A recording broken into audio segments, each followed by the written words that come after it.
It's time to get your risk on. Hello everybody, thank you for watching my video. My name is Digitalic and I'm a Grandmaster ranked online risk player. And for you today, I have episode number 40 of my Grandmaster rank up series, where we take my man Ranky McUpperton as far up the FFA leaderboard as we can by playing mostly in other people's lobbies in various settings in the game. Now you might be asking yourself, why don't I have my green screen up for this episode? Well, that's because I'm actually playing back a recording of a game that I just recorded, because I found out after I finished that my mic wasn't recording, but the game sounds were. And this is actually a really good game episode, and I really wanted to, I don't want to skip this because of this, so I'm gonna dub over it. And the reason I don't have my green screen is so you can't see me moving back and forth behind. So I'm kind of just blocking out my past self. So let's talk about the settings for today's game. So it's world domination on classic map, auto setup, 60-second turn timer, expert automated AI. We're not starting with any bots today. Fixed cards, balance splits, dice. No novices allowed. Alliances, fog, blizzards, and portals are all off today. Okay, and I'm playing in the 5th position today with my rank up account, Ranky McUpperton, currently ranked as a Grandmaster with 31,661 FFA points on the leaderboard with a 61 win to 55 loss ratio. This puts us at about 130th on the world leaderboard. At the end of last episode, we were about 103, but because we took a bit of I didn't play for a while, we just naturally ranked down to 130th. So hopefully today we can get a win and maybe crack the top 100. This is why I really want to keep this episode, even though I messed up the recording. So just please bear with me. This game also stalemated quite a bit. It was a 2-hour-long game. So this is going to give me an opportunity to actually jump through some of the stalemate parts and keep the video length lower. But I do love the ending of this game. I like how it played out. So hopefully you guys enjoy it nonetheless. You get a rare glimpse into my basement man cave. Okay, so where are we at? Okay, so it's my turn here, and obviously I don't have like a real good grasp on a continent here. So I think it looks to me like black is trying to leave North America. So I'm going to attempt to kind of stake my claim on North America here. So what I do is I believe I put all my troops on my 6 stack in the Northwest Territories. And I attempt to get value out of my 2 in Australia, which I fail to do. So let's just not get too far ahead of myself in the commentating. So yeah, I try and get some value out of this 2 by manual rolling, and I lose. So then I take a card in North America.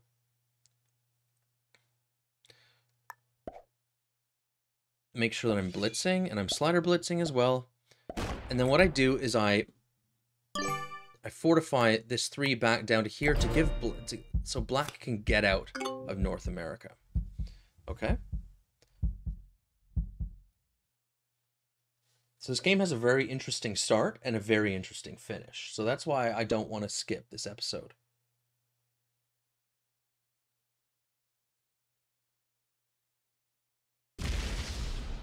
Okay, so red aggresses pink right away. Pink took South America, and red right away says, screw that, you're not getting this. So basically triggers an early game war, something that you really want to avoid in Classic Fixed, especially over a +2, right?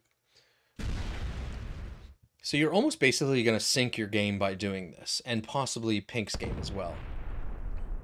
So we'll see how this plays out.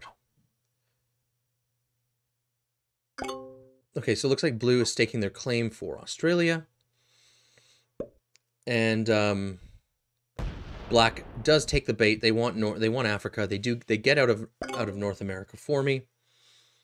And it looks like green wants Europe. Okay, so green gets to take in Australia and stacks in Europe. Decent play, right? And I have my picks written down because I've already guessed on my opponent's ranks. And I'm not going to cheat and use hindsight. So here pink just goes ham back on red, right? And they're really just, yeah, and tries to roll a 2v2. So, terrible. Bad play, and it's only going to get worse. Okay, so here I am. I mean, obviously I don't remember everything that I do, so I'm guessing that, yeah, I stack in North America, get a tape, yeah, and get punch into Kamchatka to bring this 5 stack closer to help strengthen my claim on North America, right? But now I'm also thinking, hey, I want troops in position in North America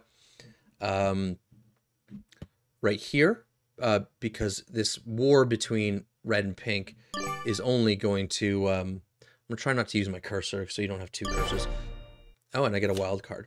This war between red and pink is only going to further self-destruct both those players, and there might be an opportunity to pick up some cheap cards, right, and to advance the game.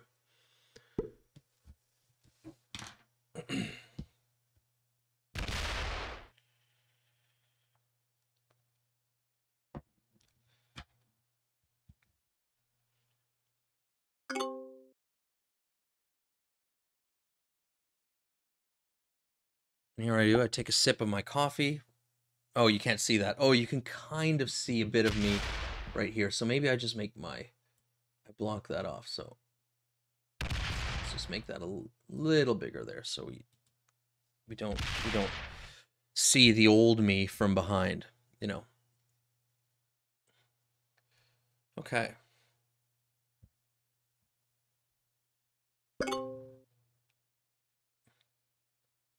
So I'm going to play out the early game, right? And then kind of when it starts to stalemate, then I'll start skipping through and maybe trying to find key moments in the game. But really the most important parts of this game for me is the early game and the late game, right?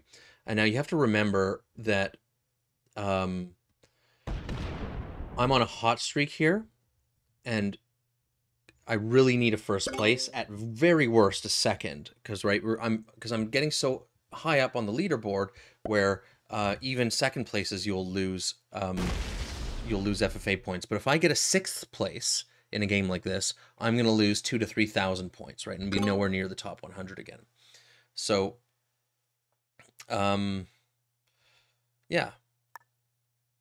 So if this game does, so what I really want to do, because it's so important for me not to like get a low ranking, what I want to do is I really want to survive and stake my claim on a good continent, but also not aggress anybody, right? And if the game starts to stalemate, I kind of have to let it stalemate, right? Because if I try and advance the game and stop a stalemate, that can put me at a risk of being a recipient of a suicide. And you'll see that a lot throughout the game. So you're going to see a lot more conservative play than usual. But yeah, I will say this is a 2-hour-long game, so hopefully I'll be able to cut this video. So here, red aggresses pink again, but does something stupid and doesn't break their bonus. You know, if you're going to do this, right, if you're going to punch down and surround them with whatever little troops you have left, then you really should have broken their bonus and not given them 2 extra troops. Because their 4 stack is open on you anyway, because their 4 stack is open on you in North Africa. So why wouldn't you just roll the 3-on-1 there? Okay, but yeah, so red and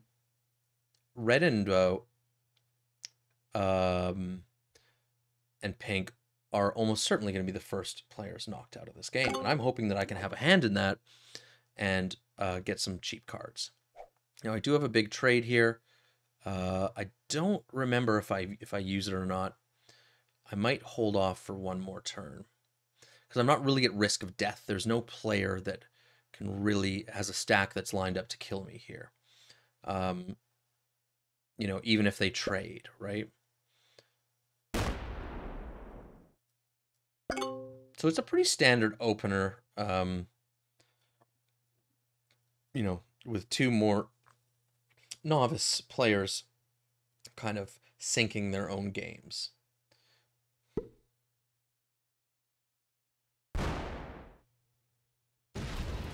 Okay, so green goes for the pink kill and punches through quite a bit of red to get that kill.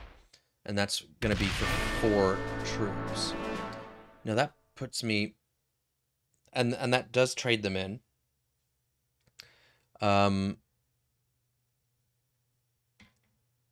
So you see, I'm pointing to this one territory. I want green to hit that territory, because then it's gonna make the red kill for me viable. I think green considered doing the red kill here, but decided that the 6 trade just wasn't enough for them to pull it off. So that gave me the opportunity to get, 3 cards for pretty cheap. And I believe they do hit that Southern Europe territory, which really sealed the deal for me, which makes, see here, they're kind of lining up to kill red, but I think, yeah, and they actually hit it here. Oh, yeah. So they hit that 3 stack, then realize that they don't have enough troop power here to make the kill, so they stop here. And then they line up to kind of take South America. So green pivots from Europe to South America. Not a bad play, but it pretty much gives me an easy 3 cards here, which I take, and I set in to do it, right? So I stack up in Ural there so I can punch that 4 and then split back and hit the 1 in Southern Europe, and then take the rest out with my stack in North America. Now, I believe that I pathed it wrong in hindsight in North America, because I didn't realize that I didn't read what green was playing to do here, what their plan was. So I did it, I think, what ended up being an unnecessary split. So I take that 4, I punch, then I punch into Europe, take out their Southern Europe position, and this is where I make a pathing error. What I should have done is I should have tacked down into Western United States and then attacked in a straight line up into Quebec. But I didn't realize. Oh, and I missed a fortify there. I didn't quite have enough time. I didn't realize what Green's motivations were here, what their strategy was. So you'll see what green does, and then I have to pivot my game, which actually worked out quite well. So blue has a solid hold in Australia. Black is still working on Africa. I think black's waiting for a trade.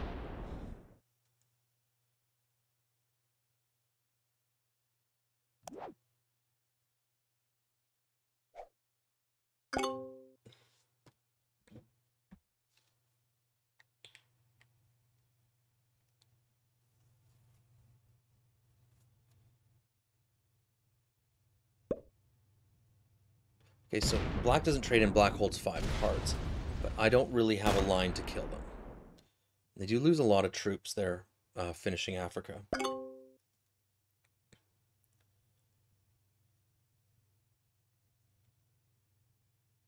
So green trades here, and they get a little bit of aggressive with me, and they push me out of North America, which is a fine play. I just, they get a card in Asia, but they kind of indicate to me like, hey, you're not getting North America. So I see which way the wind's blowing here, and I pivot my game and I move into Europe, which I think was the right play. So I probably stack on that 3 in Quebec. If I know myself, that's what I would do. Yeah, trade, put it all in Quebec, and punch into Europe.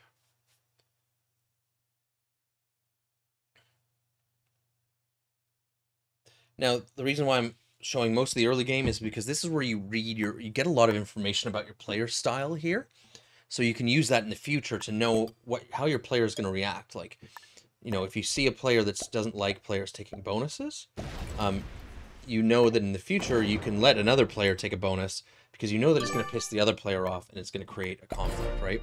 So here I evacuate North America, and kind of signal to green like, hey, I don't want a war, I'm out. It is what it is, right? I'm out.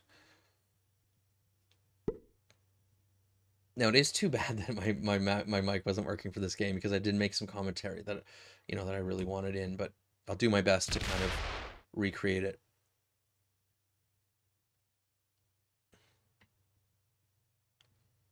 Yeah. So blue has a stronghold in Australia, and they do keep an external army, in order to get cards, even though their main stack is buried in Siam. Okay, so black was allowed to keep Africa. Now I believe they punch into the Middle East here, which is what I would do if I were in their position.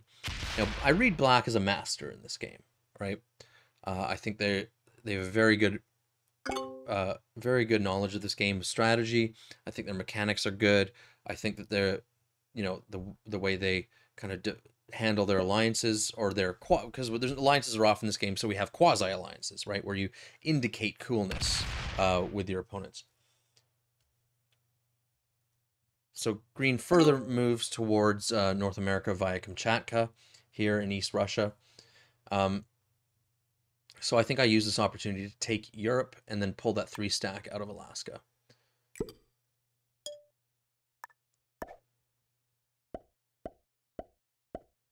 Oh, a little bit of camera lag there.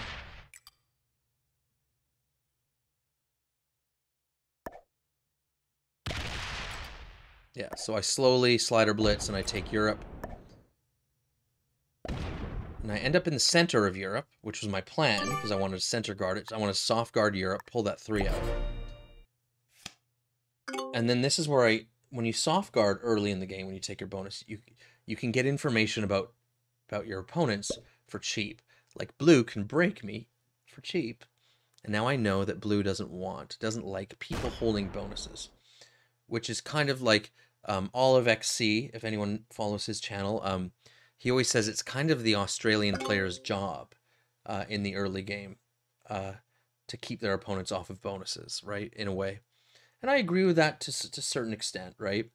You don't want to, you know, there is an issue with the Australia position where if you stay in it and you turtle the whole game, there is a chance that your other opponents don't ever fight each other like you need them to, and they end up just outpacing you in growth, and you just become the fish, right? So blue shows aggression early. So that lets me know that they're going to be aggressive towards people that take bonuses. And I kind of use that information to my advantage, right? So like, that means, you know what, green, if you take North America and South America, that's fine with me, because I know that the blue player is not going to like that. So what I do here is I end up retaking my bonus, but because black has a stack in the Middle East, I can use that. I can use that to guard Europe and keep blue from breaking it, right? And I can pull some more of my troops out of North America. And now I've taken Europe again, but I've soft guarded it to green and black. But I'm most likely I want to see how green reacts to this. Is green going to break me from the back? Is that going to tell me that I'm going to have an aggressive relationship with green? I've already kind of deciphered from black's play that they're going to be a good neighbor, and I was right. So throughout this game, you'll see black mostly being a good neighbor. Okay, and now that gives me information too, because blue punches a 4 stack for a card, which tells me that they're most likely a less skilled player. And I had blue, at the end, I had blue as an expert. I'm not telling you whether or not I was right or not, but I'll tell you what my guesses were during the game. And then at the end of the video, you will, as usual, see if those guesses were right or wrong. I already know which ones were right and which ones were wrong, but why ruin the surprise?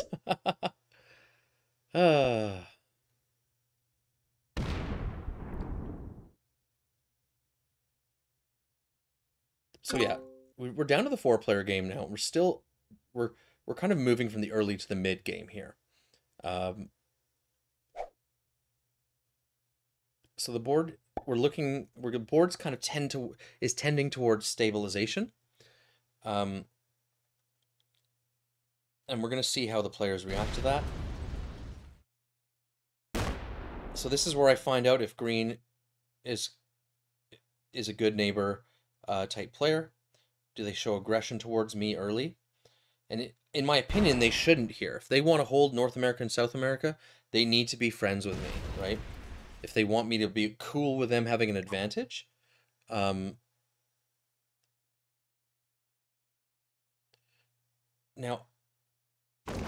I guess I missed the part where I went through the players, but it is what it is. I'm not going to rewind the video to that part.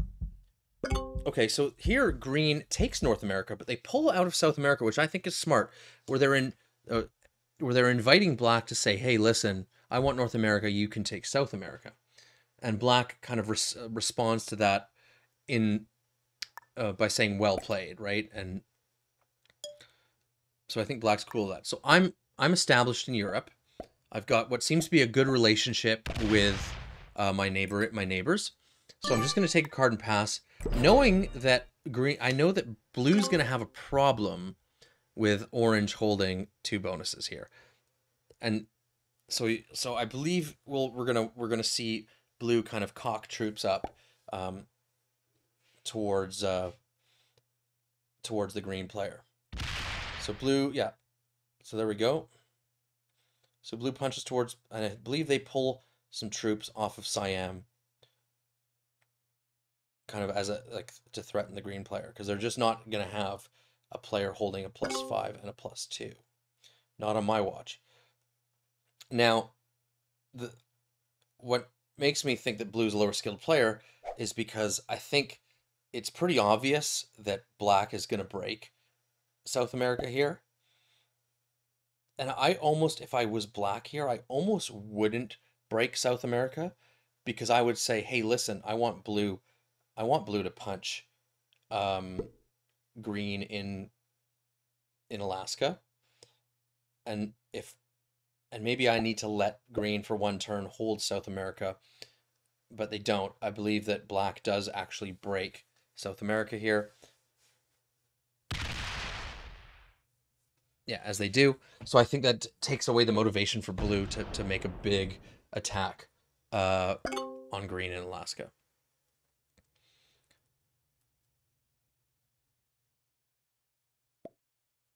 And I think I'm explaining that here with the mouse as we're kind of going through this.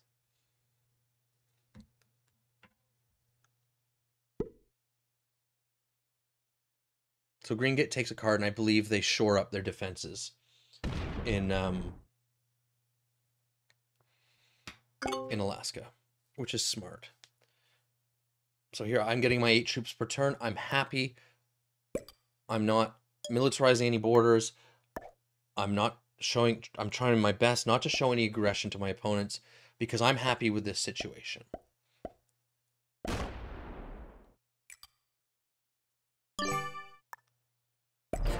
Awesome. Fantastic.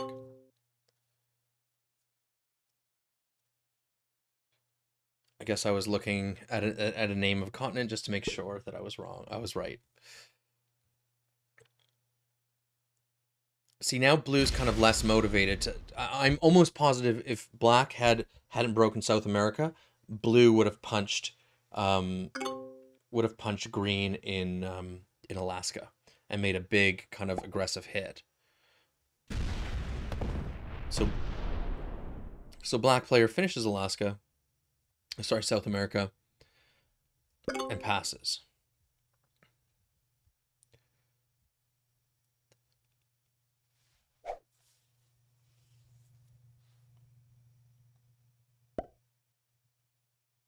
So green militarizes that border of Greenland, Iceland, which kind of like I wasn't a big fan of. But I kind of get why they're doing it, because blue can't really punch through to hit us, but black can, right? So, because I'm leaving Europe somewhat open, so it's just a bit of added protection, right?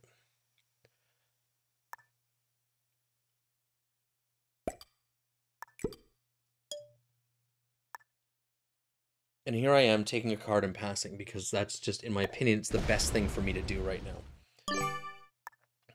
Because I know blue isn't going to be happy with this situation. Maybe they'll let it go for a few rounds, but my read on blue is that they don't want to be in a losing position, and they're not going to stand for that. They are the troop leader right now, but they won't be for long if they allow this to keep going, right? All 3 of their opponents are getting it 3 extra troops per turn, right? And then some for territory. No, that doesn't even include the territory bonus.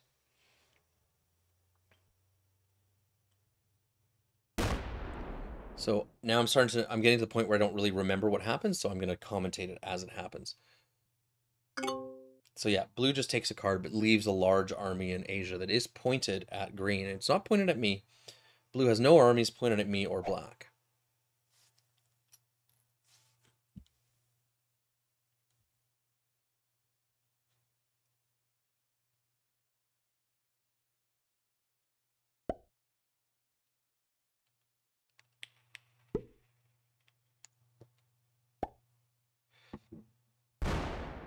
So black matches green.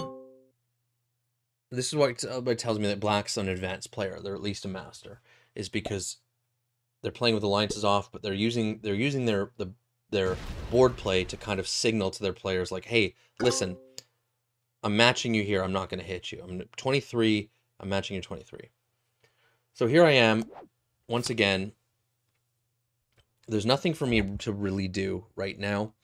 Again, because it's so important that I don't, that I don't come fourth or third or even second. I'm playing really conservatively, and I'm doing my best to not piss anybody off. And I now have a cool 69 stack in the Ukraine. Okay, so I get my card and I pass.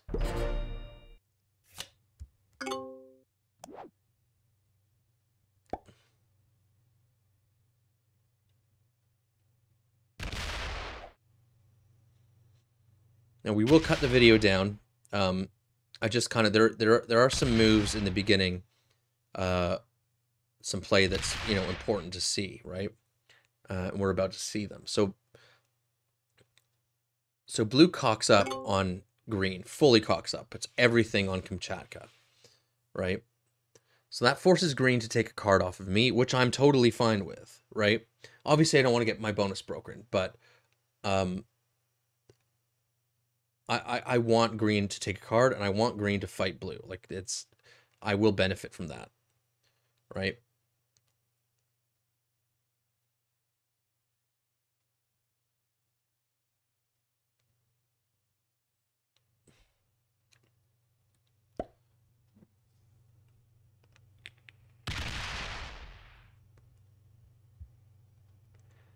Yeah, black takes a card and passes, which is what I would do in black's position as well.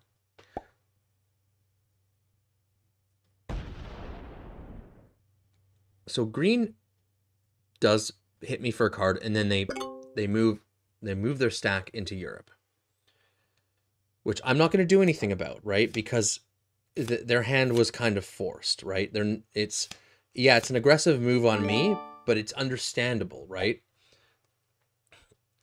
They wouldn't have done that if blue hadn't done if blue hadn't put all their armies into Kamchatka.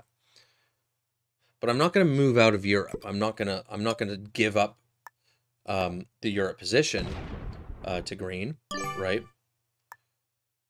Oh, and what I do here is I move my stack out of the way. So if green wants to punch through the Middle East Ukraine wall there, that they can. So what I'm deciding here is where can I put my stack out of the way, which is the least aggressive. And I was unsure if I should do this to black. But I decide that black is a high skilled player, and I think that it'll be okay if I do that. So blue naturally breaks green here.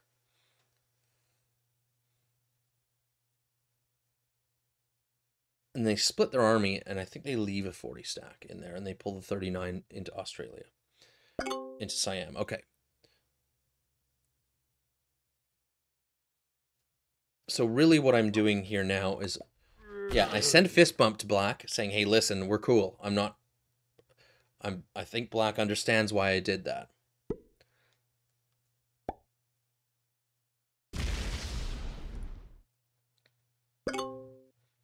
So we're going to reach the first stalemate soon, once this kind of situation has resolved. Because blue is doing what they can to shake up the board, right, and so they don't become the fish, right? That they're trying to shake things up. So green does an interesting move here where they take a card in Europe, and then they put everything into South America. They put everything point everything at South America.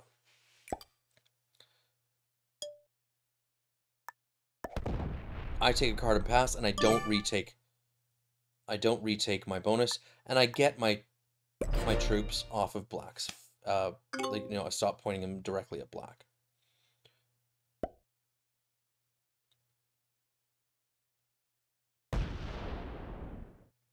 Okay, so blue comes through and breaks pretty much everyone's bonus here. So blue kind of becomes the shit disturber.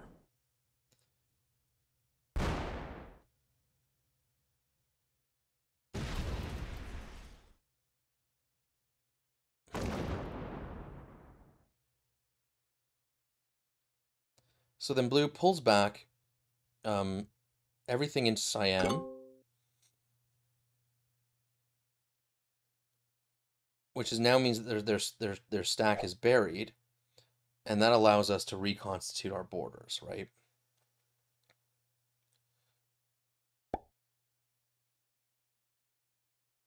So the reason I'm showing so much of the early game is because this is where you get the information that you can use in the late game, right?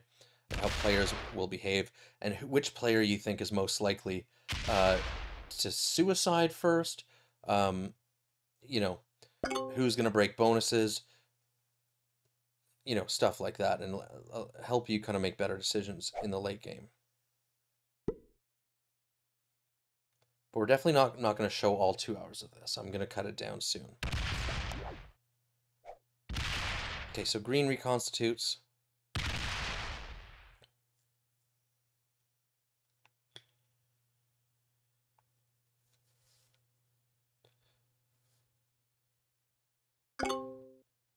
Pulls a little bit. I would have pulled everything off of Central America there. Let's see, do I take this trade? I think I do take this trade. And I use it to reconstitute. And kind of kick the blue player out of there. And then so we all have the walls back up, right? So there's nothing that blue can really do to us on the next turn. But is that going to stop blue from breaking us? Or from playing aggressively?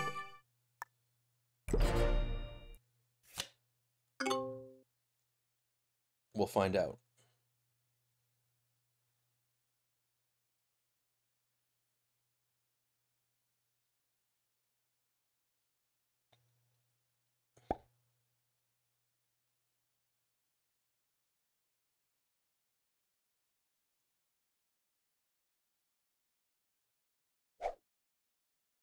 So blue's kind of realized here, hey, like there's nothing I can do.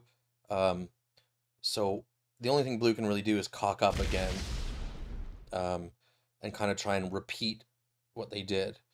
And I believe that that's what they do. I believe they do pull a stack up into Kamchatka. Yeah. And threaten green again. So blue strikes me as, the reason I went with expert for blue, because they strike me as a low-skilled player. But they are making, you know, they are doing what they can to advance the game, right? Now this is interesting here. Green breaks black in South America.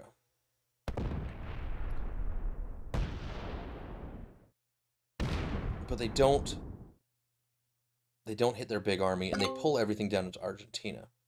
So they kind of open up and allow blue to come in. And now that I know that blue's coming in, and I know they're going to hit me no matter what, pretty much, I can't put up my stack in Iceland because they'll just break me via the Ukraine. I could split, but I don't really want to split. So I demilitarize Iceland and make it cheap for blue to break me.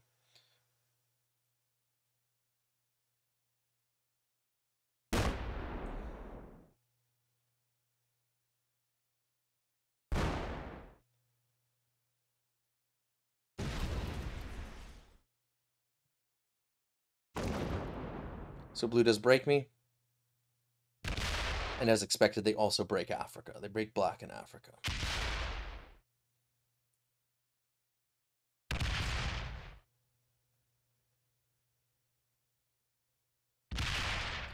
Punch, you know, I don't think that attack was necessary. I think they could have just broken and then pulled out. But blue's kind of, you know, they're kind of like repeating, you know, and the same thing could potentially happen here. We could reconstitute, then we'll get another turn where we hold our bonuses, then blue will cock up again to hit us, right? So it's the way blue's doing it, it's not going to work forever, right? At some point, we're going to get so strong that we'll be able to, you know, make it, fend blue off from doing that and make it almost like it's suicide for them to do that.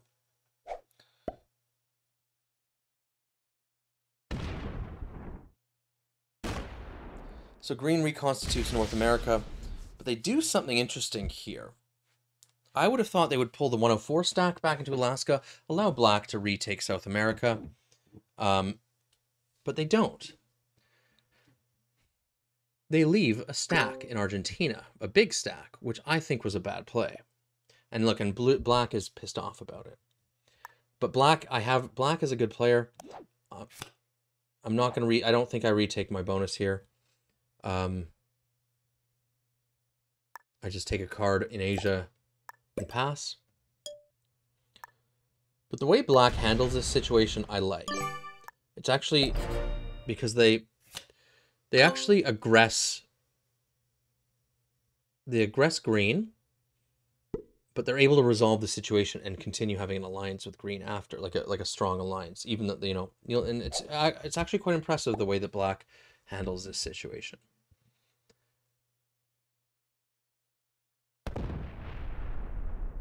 So let's see how blue plays this.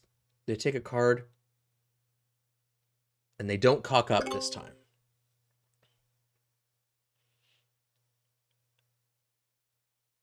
So black kind of pissed off, like, hey, like, listen, man.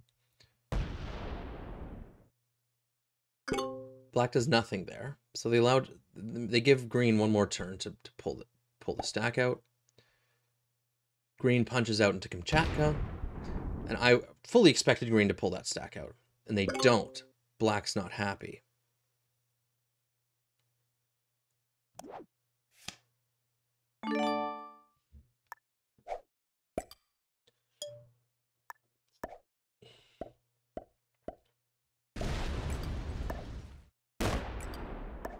So I retake Europe.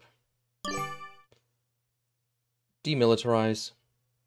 If I want to give the signal to my neighbors that I'm not aggressive right now, I'm not going to be aggressive. We're cool. Right?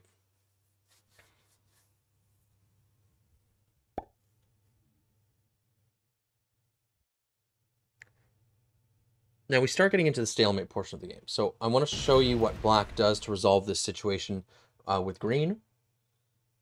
And then I think we'll start fast forwarding through the video. So we kind of skip the stalemate part because it does stalemate for quite a bit.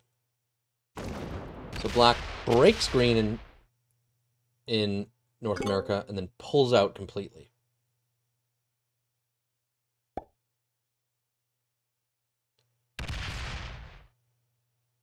And green picks up on it right away. And pulls out and doesn't even leave a stack anywhere near them. Just says, okay.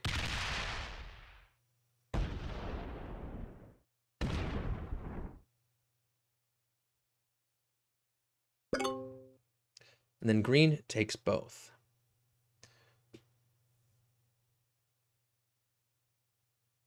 Now, obviously, I just take a card and pass here because, you know, if green and black go to war, I basically win the game, right?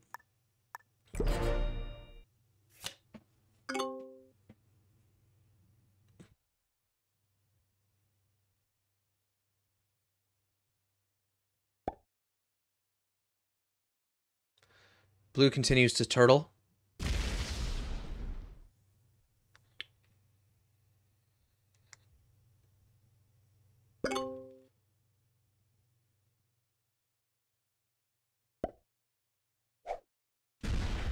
Now black hits green through me in North America.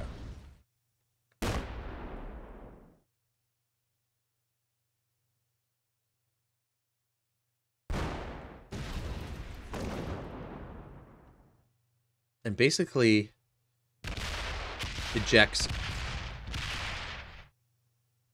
green from North America and says, okay, fine. I'll take North America.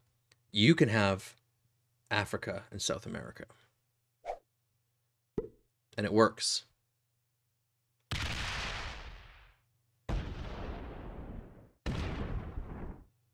So great pivot by black here.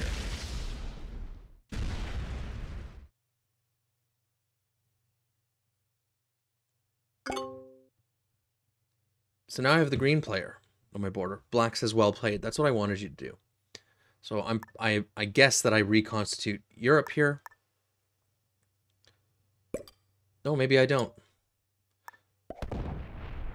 Oh yeah, I do. Okay, I just do it a little bit differently. Slider Blitz. We have time.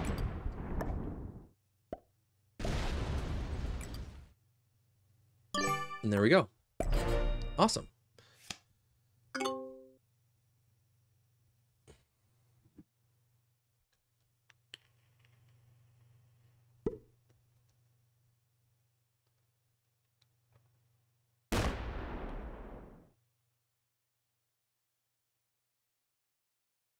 Okay, so after we see black's turn. Okay, and now black here is kind of card blocked in, well, this is where I get some more information about the black player, because they're card blocked unless they hit green or they hit me. But black here does something smart. They signal to green, they say thanks, they signal to green again in Central America, they say thanks again, they don't break me, they don't take a card, they pass. I give black a fist bump there for not breaking me, so I'm sending a message to black like, hey, that was cool, and it's duly noted that you didn't break me for a card.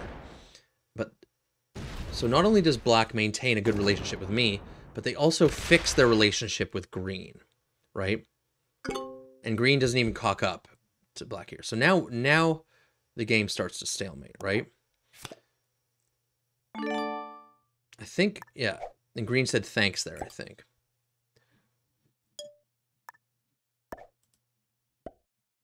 So I'm just going to use my mouse here because I think this is where the first stalemate starts. So we're just going to advance the video a little bit here.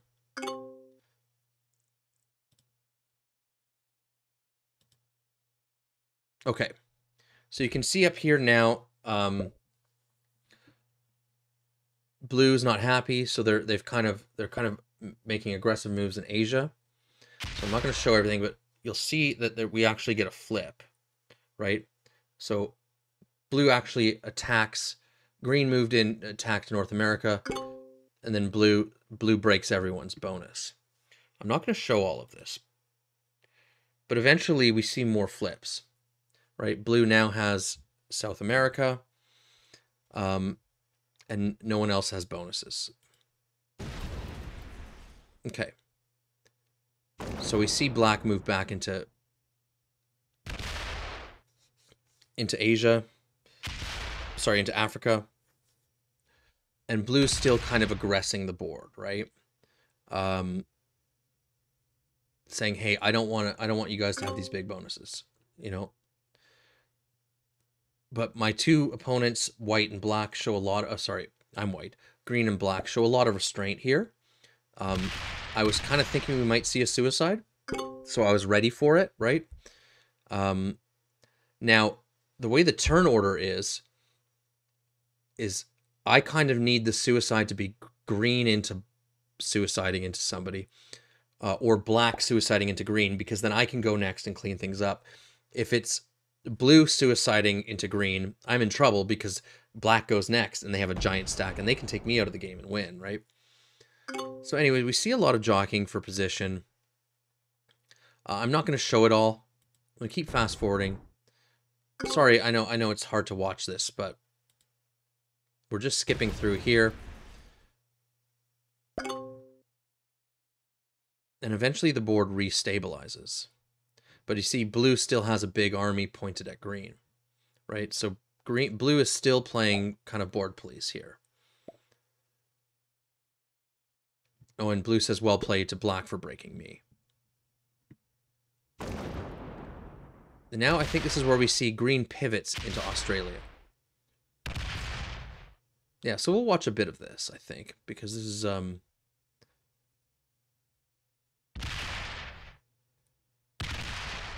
So green says, okay, enough is enough. I'll pivot into, I'll be the Australian turtle. And says, hey, you guys, black and white, have fun having blue on your borders, right? I think it was a decent play by green here. So, and just an FYI, black did break me there for the first time. They broke me and they broke green in the same move. So I think black is kind of trying to nudge me to do something, right?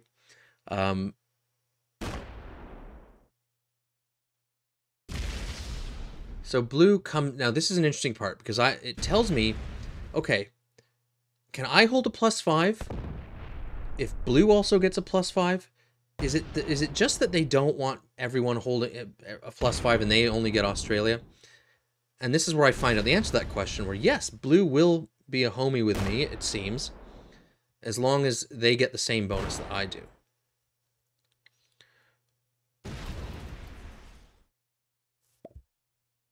Black says, well played.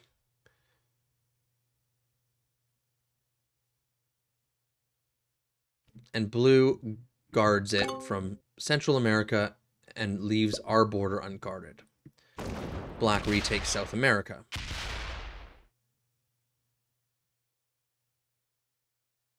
And I think they leave a 15 stack here. No, they don't. So they pull into North Africa. And they don't break me again.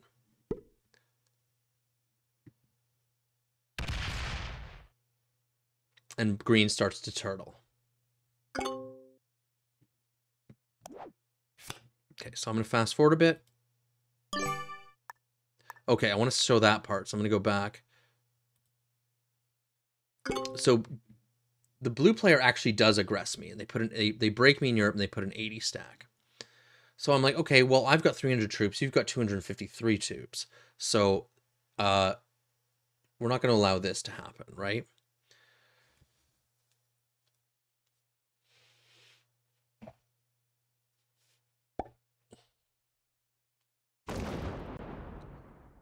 So the way I handle this is I've been pretty conservative. So blue might have said, oh, well, this guy's not going to do anything, right? He's just, you know, he's a passive weak player. So, but no, I'm going to do something about this because I'm not going to allow this. This would be a game. I would become the fish if I allowed this to happen. So basically what I do is I cock up on blue here. I say, you know, get out of my bonus or die, basically.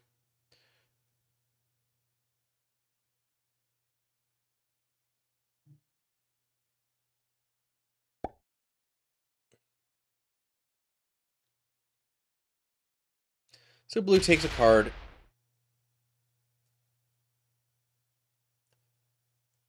And they move back into Greenland.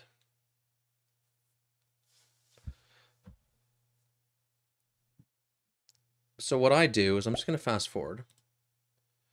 I retake Europe, and then I put 129 stack in their face. And then they actually kind of raised me, and look, watch, they start raising me. And I'm like, okay, well, I don't want this, right? I don't want this situation. So what I'm going to do is I'm going to put trust in blue again. And I'm going to take a card. I'm going to demilitarize that border and say, okay, I don't want to escalate that border. But I'm going to put trust in you that you won't break me again. And I do that here. So I take a card in Ural. Ural. And then I split back and I demilitarize that border. Completely, right? And this works. Blue does leave armies there for a while, but they don't break me again. They allow me to hold the +5. So that moment of aggression gave me value in my game. So we're just rolling up on 50 minutes in this video, but the game time, we're at 125. So really the game kind of stalemates for the most part until the end. So I'm going to fast forward until the end because I really love the end of this game. I think we'll go to about we'll watch the last 10 minutes, I think. So let's go up to the last 10 minutes. And as you can see, we've stalemated. Everyone's got a giant stack, and no one's really pivoted for position, right? So these are the last 10 minutes. So I'll try and walk through it here and see what happens.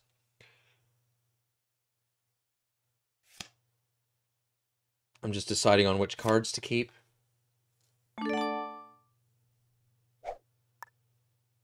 Now again, I'm in this position where I need the war to happen in a particular order, in a couple of particular orders, in order for me to benefit. I need blue to suicide into somebody. Sorry, I need green to suicide into somebody, or I need black to suicide into somebody that isn't me, because then I would go in the turn order and be able to clean it up. But if it's blue that suicides into green, then black can turn around and take me out of the game and then clean up the board. But that's not what happens here.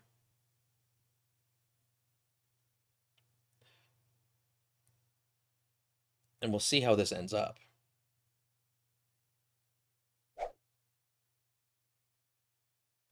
Yeah, and I apologize for this video again being like it is. I know it's much better to have live commentary.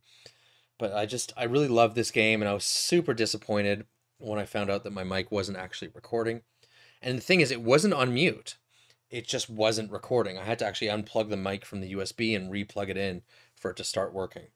It was still the default device. Nothing was muted. It was really, really odd. Okay.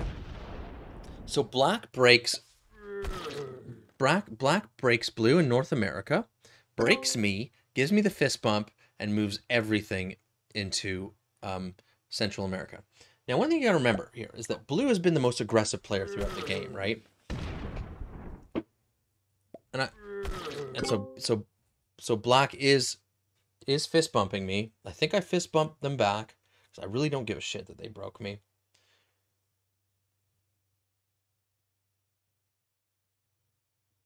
So yeah, I'm just thinking.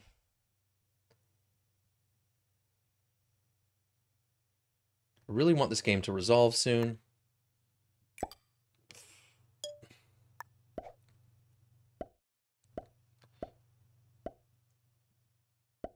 I mean, I'm not 100% sure if black's trying to get me to do something here. You know, by breaking me and then giving me the fist bump, like, are they trying to send a message? If they were, I didn't see it.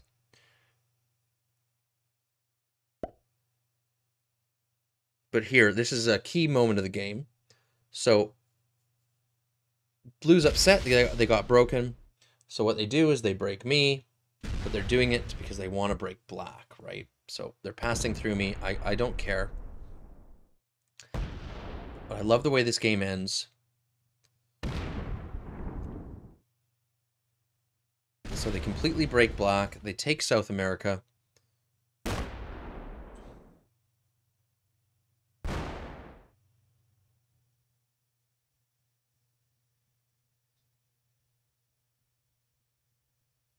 And then they cock up on black completely. Now you can see black.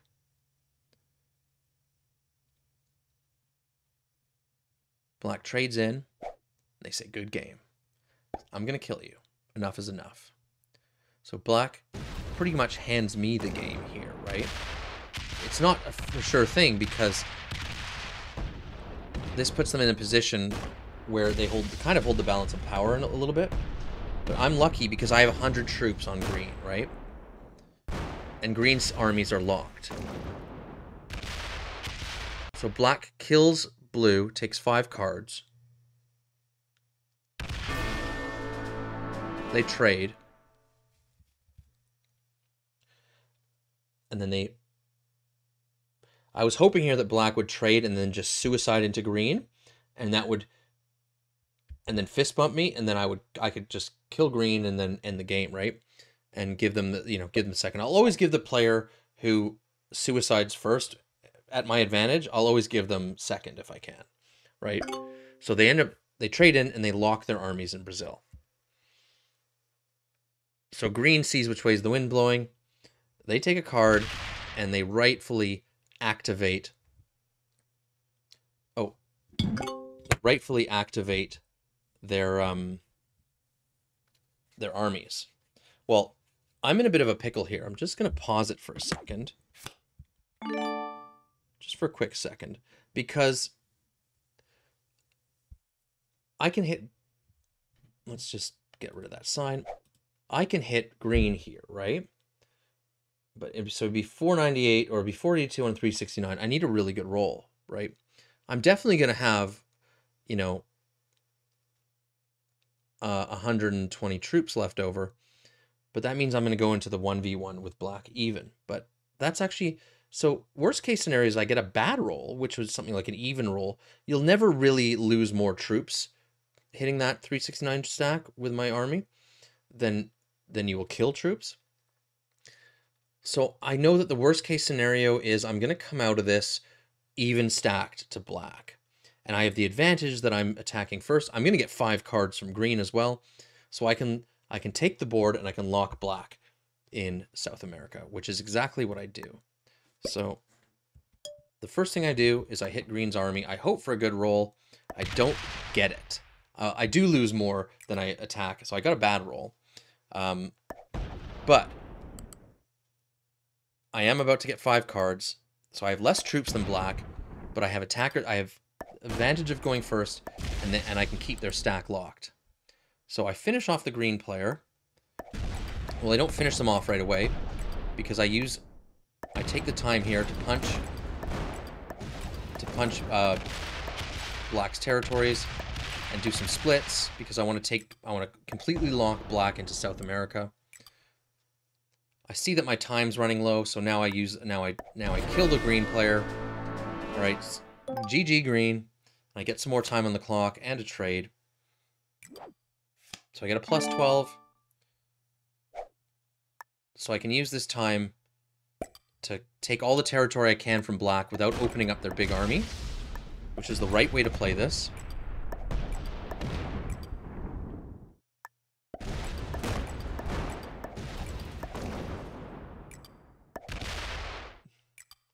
And I pull this 7 stack out of Australia and onto my big stack because I know I'm going to need to smack black's stack in the next turn.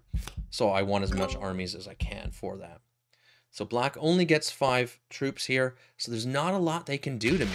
It would have been good for them if they had a trade. Obviously, they're going to break Europe and attempt to break Australia, and they break Asia, which is the right way to do it, and they cock up their stack against me. But I have a trade. I have a big trade. I've put in 18 troops.